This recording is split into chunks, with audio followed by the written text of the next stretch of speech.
아침에 전화를 걸었는데 받지 않는 형제가 있습니다. 예전에는 하루가 멀다 하고 연락하던 사이라서 이상하다 싶어 다시 전화를 걸었지만 여전히 응답이 없었습니다. 그 순간 괜히 마음이 허전해졌습니다. 혹시 내가 무슨 잘못을 한 걸까?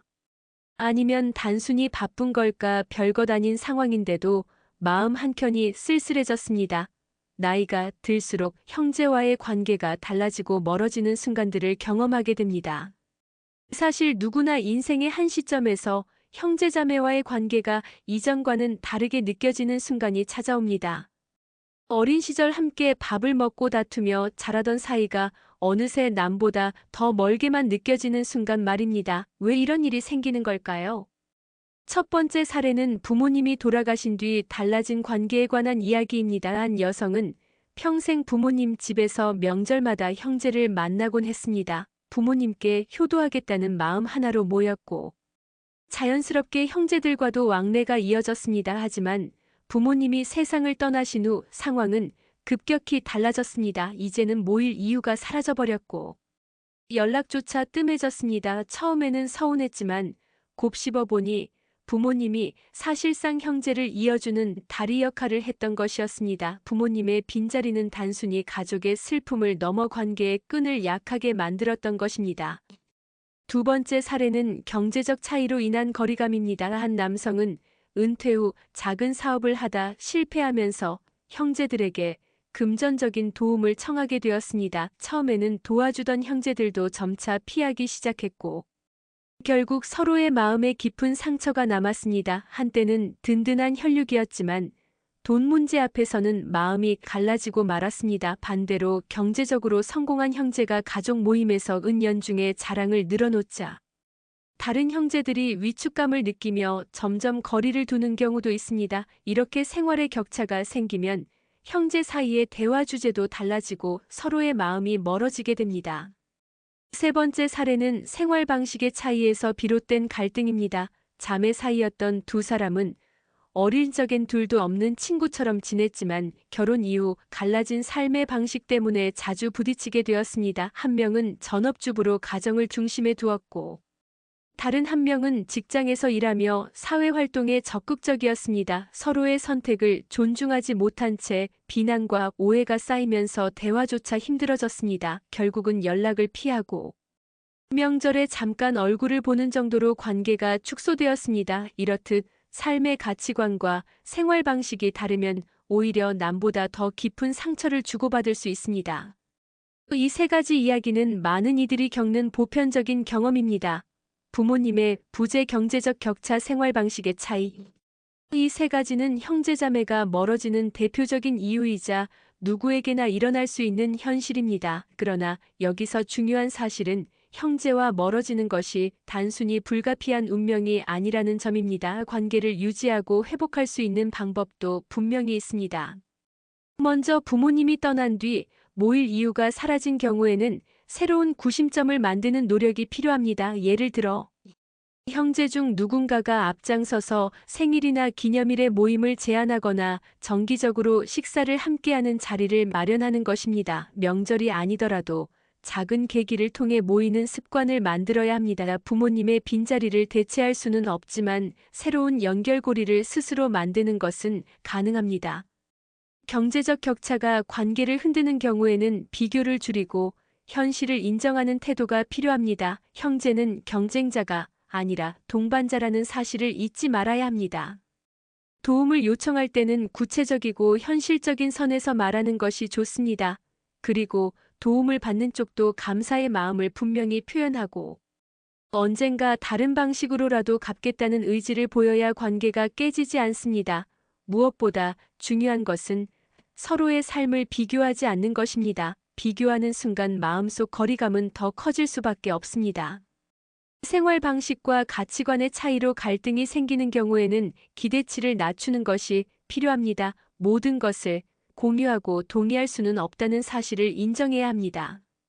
서로 다른 길을 걸어가는 것이 당연하다는 태도를 가지면 불필요한 다툼을 줄일 수 있습니다. 대화가 힘들다면 구체적인 문제에 대한 토론보다는 일상적인 안부 인사나 건강 상태를 묻는 가벼운 대화부터 시작하는 것이 좋습니다. 완벽한 공감은 어렵더라도 최소한의 소통은 관계를 이어가는 힘이 됩니다.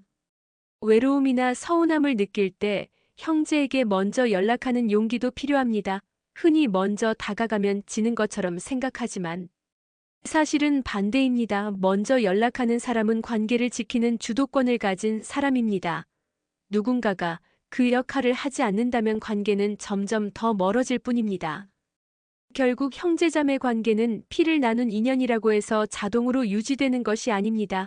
오히려 나이가 들수록 더 의식적이고 꾸준한 노력이 필요합니다. 부모님의 존재가 사라지고 인생의 환경이 달라질수록 이 관계는 관리하지 않으면 쉽게 소원해집니다. 하지만 작은 관심과 이해 노력만으로도 관계는 다시 따뜻하게 회복될 수 있습니다. 형제자매와의 관계는 어린 시절에는 당연한 듯 가까웠지만 나이가 들수록 멀어지는 경우가 많습니다. 분명 함께 울고 웃으며 자랐고 부모님의 품 안에서 같은 추억을 쌓았는데 어느 순간 연락은 뜸해지고 명절이나 부모님의 기일 같은 특정한 자리에만 얼굴을 보는 사이가 되곤 하지요. 왜 이런 일이 벌어질까요? 그리고 우리는 어떻게 다시금 형제자매와 건강한 관계를 이어갈 수 있을까요? 많은 상담 사례와 연구를 보면 형제자매와의 거리감은 단순히 성격 차이 때문만은 아닙니다. 생애 주기와 생활 환경의 변화, 경제적 이해관계, 부모님 돌봄 문제 등이 복합적으로 얽히면서 점점 틈이 벌어지는 경우가 대부분입니다. 하지만 중요한 것은 이 틈을 방치하면 노년기에 커다란 외로움과 후회로 이어진다는 사실입니다. 따라서 의식적으로 관리하고 노력해야만 관계가 회복될 수 있습니다. 첫 번째로 많이 등장하는 문제는 부모님을 모시는 과정에서 갈등이 생기는 경우입니다. 예를 들어 형제 중 한 명이 부모님 가까이에 살며 돌봄을 전담하게 되면 자연스럽게 불만이 쌓입니다. 다른 형제들은 미안함과 동시에 거리감을 느끼며 오히려 연락을 피하게 되기도 하지요. 이럴 때는 돌봄을 한쪽이 전적으로 떠안는 구조를 깨야 합니다. 예를 들어 직접 돌봄이 어려운 형제는 경제적으로 일정 부분을 분담하거나 주말마다 교대로 시간을 내는 식으로 협력 체계를 만드는 것이 필요합니다. 가장 중요한 것은 누가 더 고생했는지를 따지는 것이 아니라 모두가 책임을 나누고 있다는 인식을 공유하는 것입니다. 두 번째로 흔한 사례는 재산 문제입니다. 부모님이 돌아가신 후 상속을 둘러싸고 오랜 형제자매가 한순간 남보다 못한 사이가 되는 경우를 흔히 볼 수 있습니다. 금액이 많고 적음이 중요한 것이 아니라 공정하지 못했다는 감정이 상처를 남기지요. 그래서 전문가들은 미리 부모님 생전에 형제자매가 함께 모여 상속에 대한 원칙을 정리하는 시간을 갖기를 권합니다. 공평함보다는 투명함이 더 중요합니다. 누군가 몰래 진행하거나 일방적으로 결정을 내리면 반드시 불신이 싹트게 마련입니다. 갈등을 피하려면 부모님이 건강하실 때 대화를 나누고 기록을 남기는 과정이 꼭 필요합니다. 세 번째 사례는 단순히 생활의 차이에서 비롯됩니다. 젊은 시절에는 자주 모이고 연락도 했지만 각자 가정을 꾸리고 아이들을 키우면서 자연스럽게 거리가 생기게 됩니다. 어느덧 50을 넘기면 아이들은 독립하고 부모님도 연세가 드시면서 그 공백 속에서 형제자매와의 관계가 더 멀어지게 되는 것이지요. 이럴 때는 특별한 계기를 만들지 않으면 자연스럽게 가까워지기는 어렵습니다. 일부러라도 시간을 정해 모임을 만들고 작은 이벤트를 기획하는 것이 효과적입니다. 예를 들어 매달 한 번은 형제자매끼리만 만나 식사를 한다든지 부모님 산소를 함께 찾아가 추억을 나누는 시간을 갖는 것입니다. 이런 소소한 습관이 쌓이면 관계의 끈이 다시 단단해집니다. 이제 형제자매와 멀어지지 않기 위한 구체적인 전략을 정리해 보겠습니다. 우선 감정의 정산을 미루지 않는 것이 중요합니다. 어린 시절에 쌓인 서운함이나 오해를 끌고 가면 나이가 들어서도 여전히 벽이 됩니다. 직접 대화를 나누기가 어렵다면 편지를 쓰거나 메시지로 솔직한 마음을 전해보는 것도 방법입니다. 시간이 지나면 상대도 같은 무게의 후회와 미안함을 안고 있을 가능성이 크기 때문에 의외로 쉽게 화해가 이루어지기도 합니다. 다음으로는 정기적인 소통 습관을 들이는 것이 필요합니다. 나이가 들면 새로운 친구를 사귀기가 쉽지 않습니다. 그러나 형제자매는 이미 우리의 삶을 공유해온 사람들입니다. 짧은 전화 한 통, 간단한 안부 메시지라도 주고받으면 관계의 온도가 유지됩니다.